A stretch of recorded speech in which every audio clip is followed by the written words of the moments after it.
কোরবানির ঈদের প্রস্তুতি, রোজার ঈদের প্রস্তুতি একরকম, কোরবানির ঈদের প্রস্তুতি অন্যরকম। রোজার ঈদের প্রস্তুতি শপিং নিয়ে থাকে ব্যস্ততা, আর কোরবানির ঈদের প্রস্তুতি থাকে যে মাংসগুলা রাখতে হবে প্রসেস করে সেটার প্রিপারেশন নেওয়া। তো সেটাই শুরু করে দিলাম।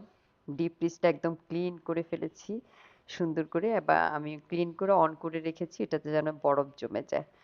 আর ডিপ ফ্রিজে যা ছিল সেটা আমি ফ্রিজে ট্রান্সফার করেছি, আর আমার নর্মাল ফ্রিজ অলওয়েজ এরকম ভরা থাকে। তো এটাকে যদিও পরিষ্কার করে সবকিছু রাখা আছে, তারপর আমি এটাকে চেষ্টা করব কিছু খালি করে রান্না মাংস টাংসগুলা রাখার জন্য। তো আমি নিচে চলে গেলাম গরু দেখার জন্য। আমাদের গরুটা মাশাআল্লাহ আলহামদুলিল্লাহ, এটা হচ্ছে আমাদের গরু।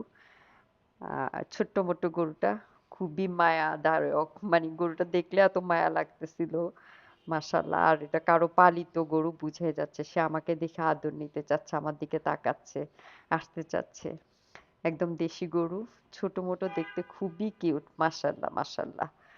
তো এই তো, কার কেমন কোরবানির প্রস্তুতি শুরু করেছেন অবশ্যই কমেন্ট বক্সে কমেন্ট করে জানাবেন। তো গরু দেখা শেষ, এখন বাসায় চলে যাব। সবাই ভালো থাকবেন, সুস্থ থাকবেন। তো আপনাদেরকে এটা শেয়ার করতে ভুলে গেছি, কোরবানির ঈদের সবচেয়ে বড় প্রস্তুতির সবচেয়ে বড় হাতিয়ার হচ্ছে এটা, এই দা বটি ধার করা। সব দা বটি ছুরি আমার হাতের কাছে যেগুলো আছে সেগুলো আপনাদের সাথে শেয়ার করলাম, বাট আমার আরো আছে ছুরি, সবকিছু একদম চকচকে ধার করে নিয়েছি।